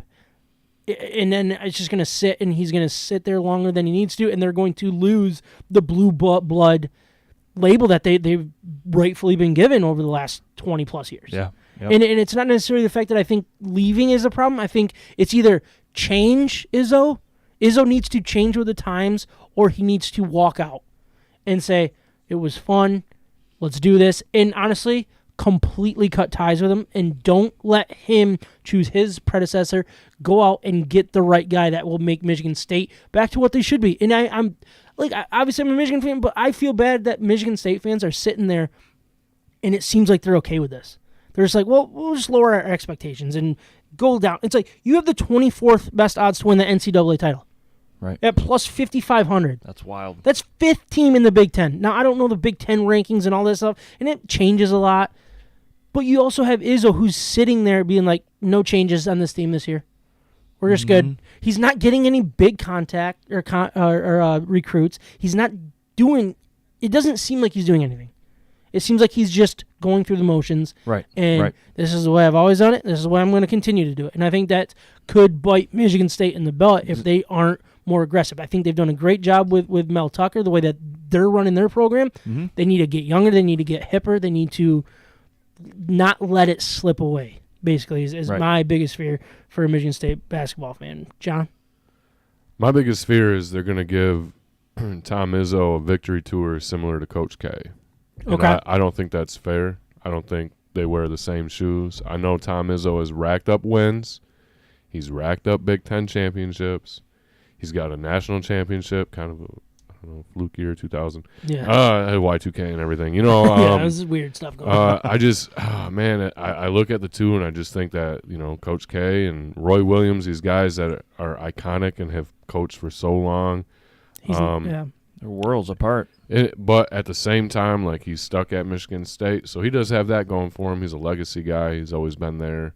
I don't know. Coach K, it was like beating a dead horse all season last year. It didn't matter what time of the year it was. Oh, it's his last year. It's his last game against this team. And it carried over into the tournament, and like, awful. As cool as it would have been maybe for them to just win the national championship and then, all right, shut the book on it. They didn't. And I'm not saying that that's happening this year, but that's a worry of mine, whether it's this year or 2 years from now, 5 years from now. He has come out and said that when he does decide to be done, that he'll just be done, and he won't do something like that. Okay. But well, props to him. If it starts leaking, what I mean, and right. that's when it all starts. And whether it's intentional like it was with Coach K or not, I would. I don't like that way of doing it. I agree with you on that. My second biggest fear is Draymond Green's going to win a NBA championship this year, and then they're just going to solidify him as like a goat. Just like a first ballot Hall of Famer. And he's not. He's a trash talker. He pulls down people's shorts. He kicks people below the waist. I don't know. Did you see what happened the other night? Last night? I've watched zero basketball. Yeah. Actually, that's not true. I watched some of them. Yeah, Jaylen Brown, I don't know. They were kind of tangled up on the floor, and like he was like locking Jalen's feet up with his feet, laying down on the ground. And then Jalen got up and like turned around and said something, and then Draymond like tried to pull his shorts down. It's like, serious? Yeah, and it's just like, man, like everybody's gonna remember Jalen as like, or not Jalen, sorry, Draymond Green as Tom Izzo's like most successful player to make it to the NBA and like have a solidified career. Come on, man, you can't be pulling on people's shorts. Like, get out of here. Yeah. Nope, that's good. Moving to Michigan State football. What do you guys got for your biggest fear or concern for Michigan State football fans? It's hard to look at, isn't it? I'm sorry. I'm sorry. Michigan State football. You see, if you don't have one, we don't need to force anything. Yeah, I don't know. Their biggest fear that they go 0-13. I mean, I just so the way I looked at it, or 3-10 at that rate. I mean, miss a bowl game. I think the biggest fear should be for Michigan State fans is Mel Tucker not be the real deal. Now, I know, Michigan fan, but I can have an opinion. Trust me, I can. He just finished year 1B, basically, is what he finished. Correct. Right? Yep. That is such a small sample size. And year 1 was awful. COVID, yeah, blah, blah, blah. Well, yeah, it is what it is. But great year last year. Great year. There's also been some other coaches that failed miserably after having a great year. And that's my biggest... Yep. If I was a Michigan State fan, it's like, as much as you love Mel Tucker and trust it, is he really the real deal to deserve $14 million a year by the boosters? Like, that it just makes me absolutely terrified. Now, on the flip side, if he is really a good coach and you have that guy in place, my biggest fear would be that he walks. He was already talking about walking after year 1B. Why won't he be doing that again in 2 years, in 3 years? And look, I'm not just saying that as little brother's a stepping stone job or anything like that. He was already doing that. Once you start thinking about that, you're already thinking about it. You know what I mean? Like, you're not moving. And it might not just be another college job. It could be pro. It could be anything else. He might be a really great coach. Also, when is he going to start recruiting? Outside of the transfer portal. Transfer portals work great for them. That could be the new thing. How many duds are you going to get, too? You're going to have some really, really bad years. Your years are going to be decent or really, really bad when you're going through this carousel of new players over and over and over again. Right. Now, he's got to figure out the recruiting side. I'm telling you, he must if he wants to really build a program. But if he wants a flash-in-the-pan program that I might think leans towards, that's would be my concern if I was a Michigan State fan. Yeah, we've already seen Mark D'Antonio do it. The flash-in-the-pan type thing? I mean, it was long. It was it was it was long. I'm not saying it was like 2 years. It was a good run. But it was... He stopped. Pride comes before the fall. It was, we don't need 4 and 5 stars. We're going to go get 3 stars, and we're going to make them studs. You did. And then you went to the Final Four, and then you nosedove. Yep. Nosedived. And it hasn't been pretty since. That was ugly. Yeah. And that's just the way it was. And right now, for me, if I were a Michigan State fan, I don't have any fears. No? Honestly. You just feel like it's kind of just waiting at that point. Well, honestly, I can feel their arrogance. I'd feel arrogant too. You know? If you're just happy doing 10-win seasons, you're beating Michigan, and that's all you're looking for, good for you guys. Yeah. It is kind of funny how what Mel Tucker did was what Jim Harbaugh's done 4 out of the 7 years. Yeah, but that wasn't nearly enough. Honestly, I know that a lot of Spartan fans are not going to want to hear it. I really don't care. You need to hear it. Jim has already been there and done exactly what Mel is doing in his first couple of years. Mm.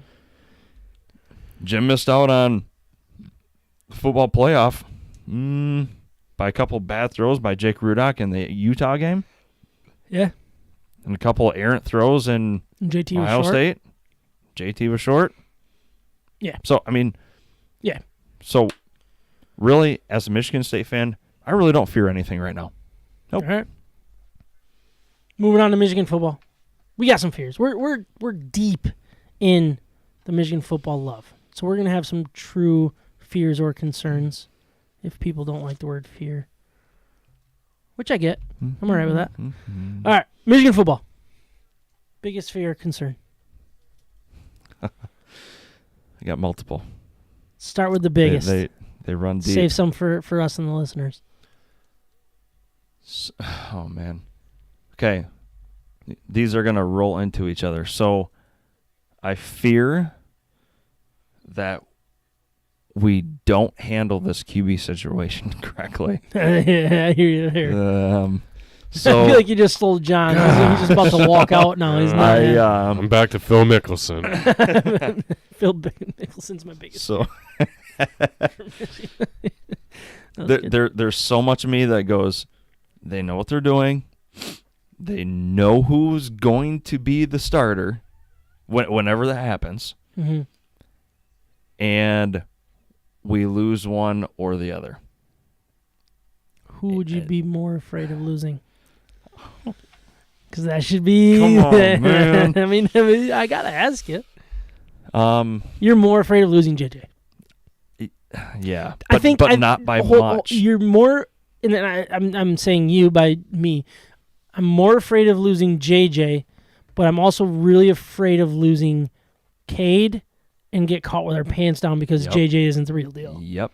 I'm right there with you. So, that is, yeah. So okay, so that rolls into my like 1A 1B fear is we roll this year.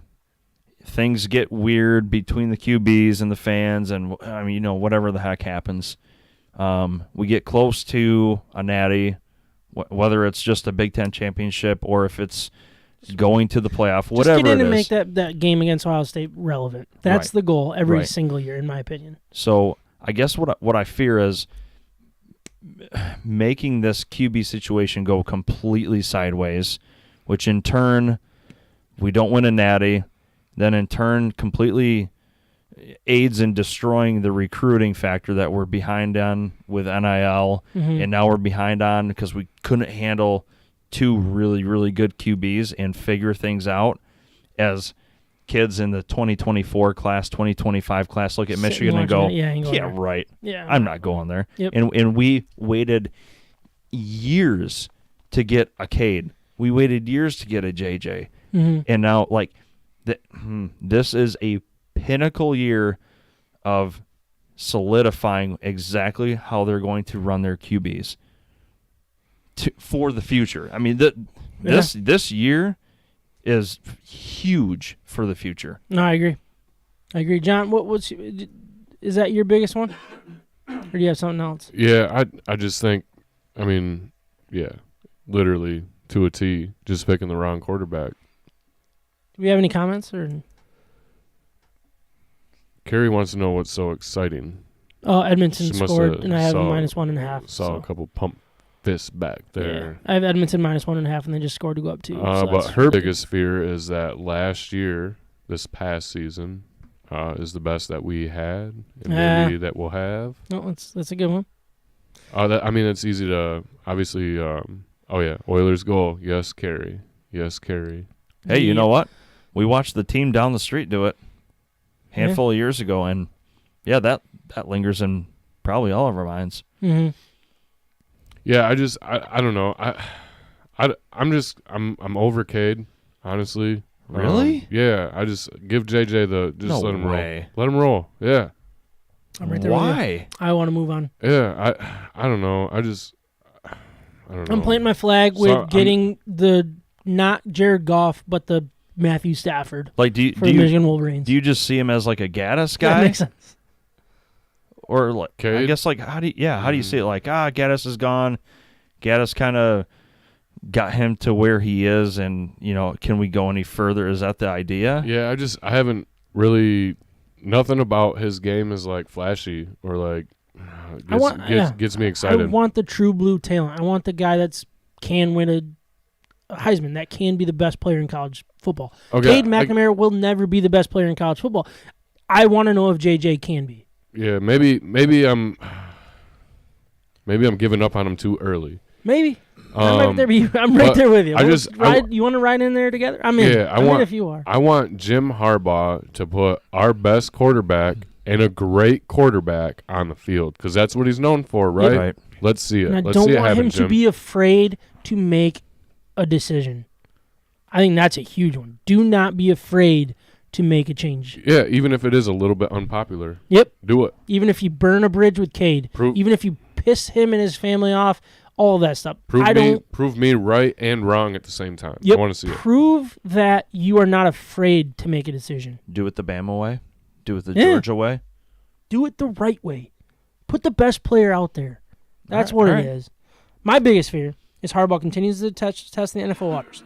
Also, continue to fall behind in NIL.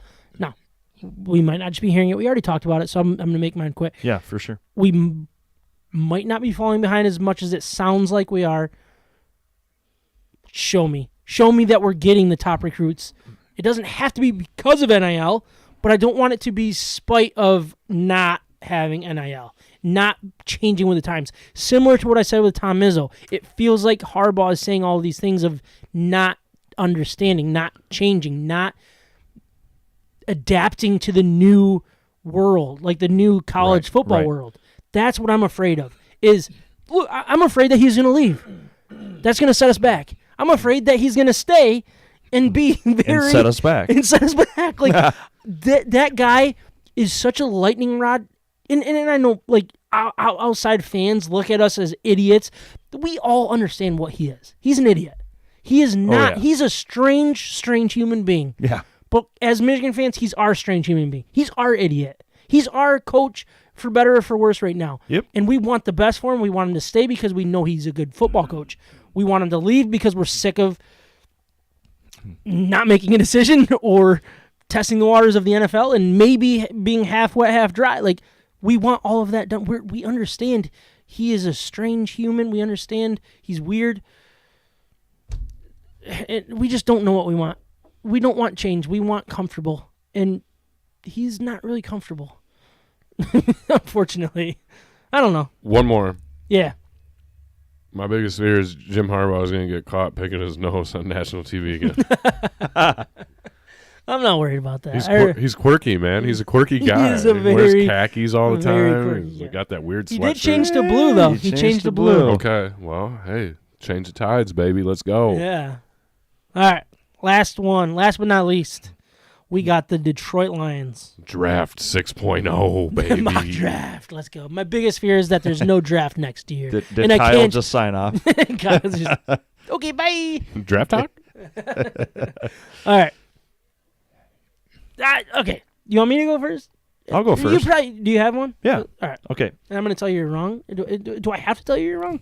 Or No. I can agree with you? No. I don't know Here. how this works. How does this relationship Here. work as a Packers fan and You- Lions fan? you- John, am I allowed to agree with him? Or do I have to just tell him he doesn't know what he's talking about? Oh, man. You At got to the end listen. of this, You got to listen to him. It depends on what I I don't say. know if I want to listen. I might want to just go to the bathroom and then maybe I'll listen. No, I'm tomorrow actually or something. pretty darn nice. All Do you, right, do you want me to? I'm pretty nice. I could mute his mic. Yeah, just So- just None turn of his us- mic down. none and of let us him, will hear it. Let him talk. Mute and then him we'll in just, 3, it'll be 2, dead silent. 1. All right, go ahead, Michael. So no. Tell us why Aaron Rodgers is so good. He is pretty darn good. At golf, too. Yeah, he is. Jealous.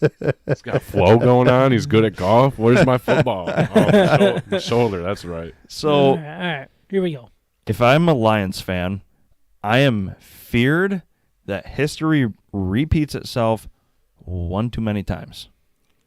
That the GM, that the draft picks, that the regime continue to repeat itself. And it just You- continues to suck. You guys are getting so sick and tired year after year. Every 3, 4, 5 years, you are so just you are beaten down. You're sick and tired of it, and there is nothing else to say besides if this regime doesn't get it right. I mean, what are you going to do? You're going to toss in the towel? Or you're going to keep taking it like a man up the tailpipe? Like, yeah. Here we go again. One more regime. One more regime. No, that's the fear. Is when you actually think that we are just spinning our wheels. Well, no. When you actually think that you guys are making headway with what I do believe and agree with, that the right picks are being made in the draft, that you actually have a good GM, that you have a good head coach. Head coach is still, I don't know, questionable to me. But you don't want history to repeat itself again. Yep. And you kind of just segue into one of mine, because obviously as a Lions fan I have a list of my fears. Yep. But you brought up you brought up something. Oh, the GM. You brought up having a good GM. And you also brought up the coach. So what I'm going to start with here, one of my biggest fears is that the forced Holmes-Campbell relationship will blow up in our face. Holmes, the GM, did not hire the coach Campbell.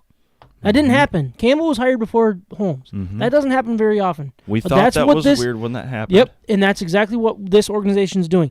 And, okay, it usually doesn't work. Is there more disconnect than we realize right now? It seems like everything's all hunky-dory, everything's going fine. Well, you don't really have many egos because you have a couple guys that are just trying to prove themselves. If and when Dan Campbell proves himself, gets a little bit of a this is my way or the highway, how is that relationship going to work? What happens next? Because this relationship is going to end with it's going to end with a split. It really is. Because let's say the head coach, the only way it can end cleanly is if Holmes fires Campbell and you move on. You're not going to have a good coach and keep him but fire the GM. But how is that relationship going to work? It feels forced. It feels fake. It doesn't seem real. We don't know anything. So when the arrogance starts clicking in and the seats get warm and the things start happening, right? What is going to happen with that forced relationship? That is a major fear of mine. But at the same time, we've seen teams that have been built through different landscapes of different sports, and we've seen it in the NHL for years. Let's go with that, where you've got teams that are getting to that first round, getting to that second round year after year after year, and it's not enough. Okay, Jim Caldwell, right? We're moving on from him because it wasn't enough. Yep. And then things just nosedive bad. But I think this is a situation where either Dan Campbell's going to bring you to the promised land, or you're going to switch after, two really early mid-season or two early postseason eliminations. Yeah. Where you go, okay, made it to the first round, couldn't get any further. We know we have the roster. We know we have the talent. We just need that coach that can get us over the hump. And I think that's the way it's going to go. Mm-hmm. It probably will. John? My biggest fear is Detroit's going to lose a game late in the season to a 70-yard field goal. It's going to be an outdoor game. There's going to be wind at the back of the kicker from the opposing team. Detroit's going to miss the playoffs by maybe a game, maybe half a game. I don't know. They'll probably have a tie this year, right? Let's be honest. Right? So they're not going to make the playoffs. And then they're going to fall down the draft board.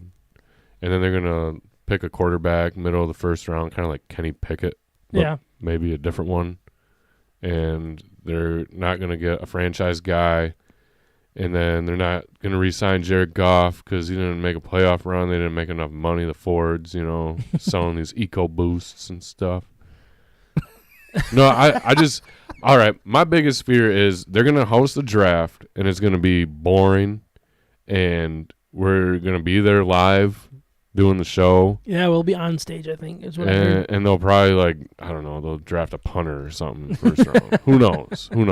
I don't know. I don't have – man, biggest fear for this upcoming season, I don't know, injuries. It's that's kind of the history of the Detroit Lions recently too. It's a solid fear. Yeah, you got a lot of young guys. You got a good core. I mean, high hopes. In my opinion, it's just a little early. Man, just one injury away from it all kind of blowing up, I guess. Yeah, kind of going down that line is you brought up the kind of just barely missed the playoffs and kind of fall into that category where we're taking a couple steps forward, but it's not good enough to really be a true contender, but it might be too good to get what we need, and that's a quarterback. But I think all in all, my biggest fear for the Lions, and this is it just seems to be something that always happens with the Lions, is that Dan Campbell ends up becoming a caricature of himself. Because obviously, he has the weird comments, the weird quotes, and it's all fun and dandy right now, and it's fine. People think it's cute. The league, the perception around the NFL, it's oh, hey, he's an up and comer. This could be really good, and he's funny, and look at the way he's changing the landscape of the Lions. When that hits the fan, we will be the laughing stock once again of the NFL. Because why would you hire a guy like this? You knew what you were getting when you hired him, and here you are again. The Lions hired an idiot. Everybody's high on him right now, and then a couple years from now, or maybe even next year, it's it goes awful, and people are like, wow, Lions suck. They're so bad. Yeah, speaking of hirees and idiots, did you hear that Matt Patricia is going to be calling offensive plays for the Patriots this upcoming season? If he does good, I'm going to lose it. Yeah, right? I am going to hate the Patriots so much for the next several years. I already do. I'm anti-Patriots right now. That is one of my biggest. I just want them to suck. I want Mac Jones to suck. I want it all to just be terrible. I want Bill Belichick to look like an idiot. I want Matt Patricia to I want the best for Matt Patricia. I just don't want it to look at. Huh? No, I don't. But that really sucks. If that goes well and he's sucked into Detroit and maybe he gets another head coaching job and then becomes a great head coach someday. Yeah, that's a fear. Hell, that would really suck. But the Lions will be in the Super Bowl by then, so they'll be fine with Dan Campbell. No fears. See, how was my take? No fears. I have no fears for the Lions. It's craft beer in Michigan sports. We may not be the authority, but we love both like a fat kid loves cake. Hot, hot! This is State of My Sports. BettingHero.com. Sam, you're getting called out on the chat line. Oh.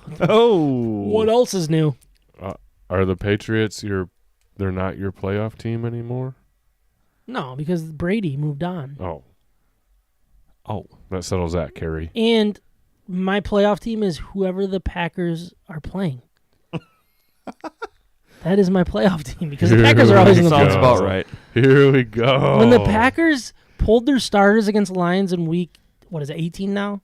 Because they're preparing 18. for the playoffs, and then they lost the first round of the playoffs. The Niners? That made me really, really happy. Was that a Niner? Is there a Niner in there? So happy. But that's all right. We don't need to talk about that right now. What do we got to talk about, though? BettingHero.com. Promo code MIBETS. Go to their web. If you're interested in sports betting, that's the best way to do it. What they are is the broker in the sports betting world. What they do, you sign up, give them your email, you say, hey, I live in Michigan. Give me the best promos available.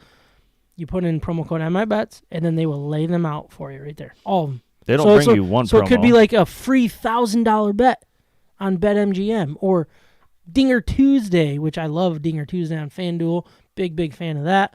But then you can just do so many different things. And honestly, I highly recommend putting money in several different accounts, and then you can play the best promos. Everybody has these promos. They're literally like I said earlier with the Nugent Hopkins. I put $20 on him to score the first goal. He didn't get it, so that's a loss, right? Not on FanDuel, because they had a promo where you get your money back if he scores a goal. Dang it. Which he did, so I get my money back, which is great. And they have all these available all over the place. So BetMGM will have a bunch of promos, but what you want to do is you want to go to MIBETS or go to bettinghero.com, promo code MIBETS, sign up, and then all of them will be there for you. You can read them as they're out, and it's just really nice and easy for you. So I'm going to make it nice and easy for you tomorrow as well, because I put together a parlay that's not only going to win, Winning Monday. but it's going to win again. I don't know what that means. This is an all MLB parlay. All MLB parlay. I did not want to. So I was going to throw something with the basketball, but basketball takes like 6 days between games because it's knee inflammation, I believe. Well, they gotta fuel up the planes. Oh, is that what it is? They gotta fuel the planes up. Oh, okay. So they don't play tomorrow, but there are some MLB games, including the Detroit Tigers, and they are going to beat the Pittsburgh Pirates. I know that we just lost. We just got swept by the Yankees, who are doing pretty well this year, according to Kyle. Look, they're going to win. Tarek Skubal's going. Tigers are going to win this game. I am confident of it. Home or away? It's, I believe, at the Pirates. Oh, all right. Then you got the Braves against the A's. Braves. Interleague play? Yeah. So take Tigers money line, Braves money line, Blue Jays Braves against the A's, Blue Jays money line against the Royals, Giants money line against the Rockies. It's not going to be the greatest payout that anybody's ever seen, but it's going to be decent. A win's a win. Four Right? leg parlay. The nice part is you got the Giants Rockies going late. So if you hit the first three, you hedge it. You bet Rockies for a small amount to protect your bet. That's the best way to do it. Just text me if you guys want me to learn how to hedge bets, because I'm a big hedger. Free bets. He's the hedgehog. You create the. Yeah. Oh, He's yeah. the hedgehog. Hedgehog 3. Sonic, the Hedgehog. Let's go. You are wearing blue. All right. I'm going to hit a bumper. You guys are going to explain what we're drinking. I'm going to use the restroom, and then Excellent. I'll come back down and finish We're doing it. what we're doing here. We're doing it. Oh, that's the wrong one. Drinking craft beer, having fun, and talking sports in the state of Michigan. You're listening to State of My Sports. So tonight we are drinking from Griffin Claw. They're El Ligero. Can I do that?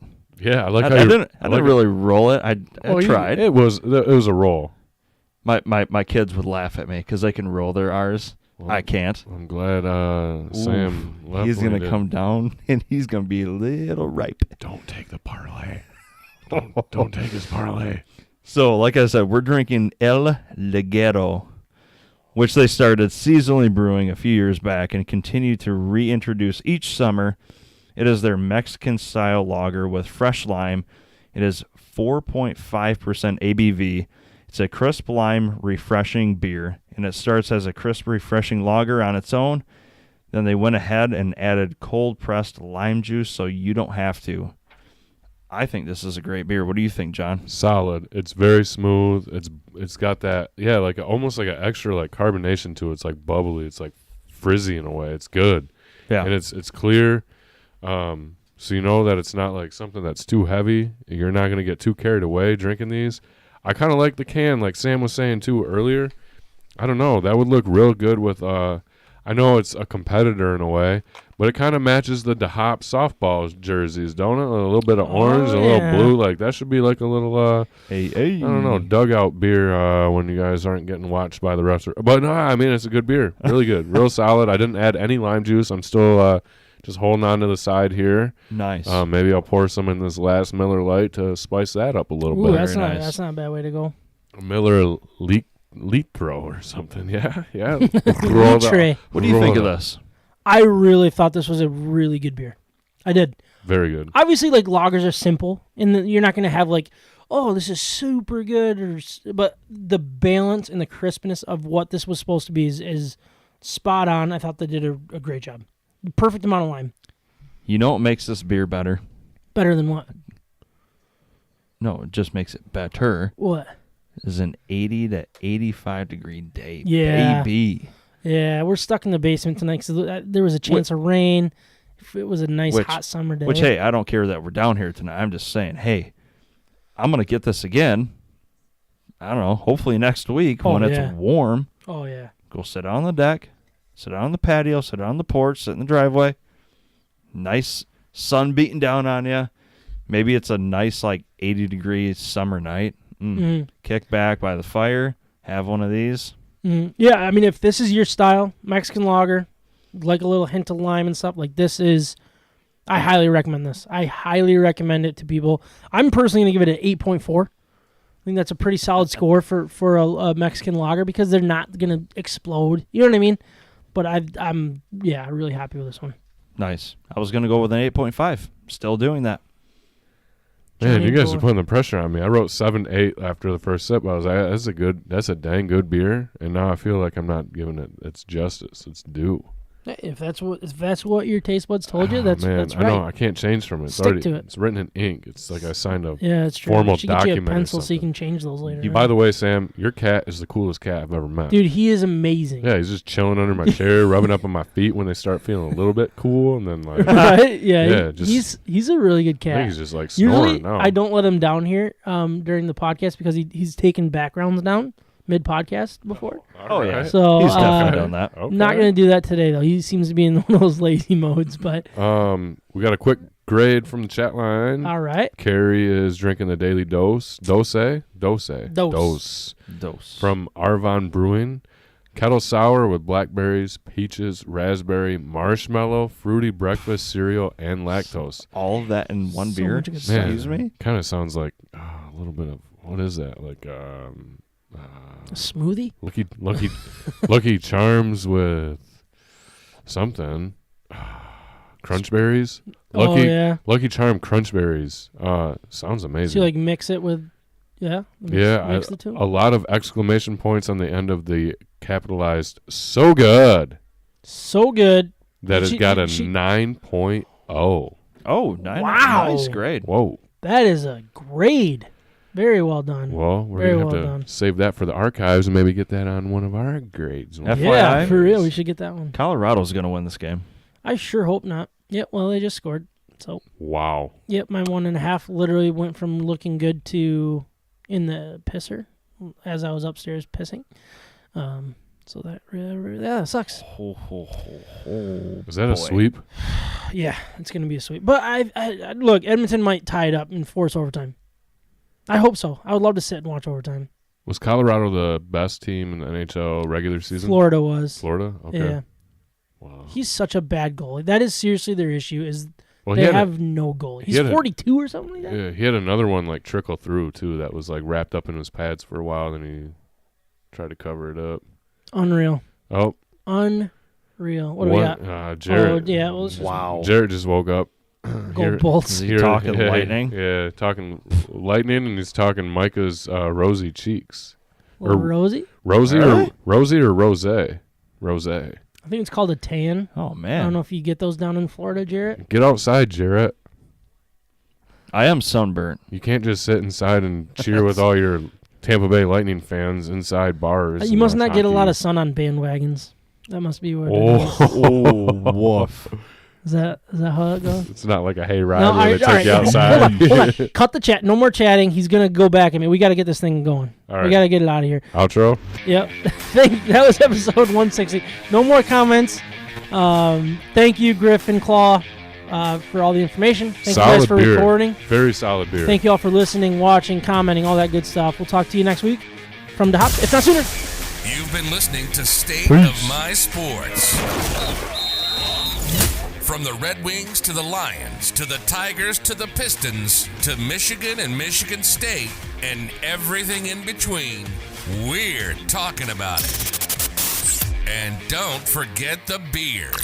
We hope you enjoyed the show. Make sure to like, rate, and review. In the meantime, hook up with us on Instagram, Facebook, Twitter, YouTube, and Twitch at State of My Sports with an MI. We'll see you next time.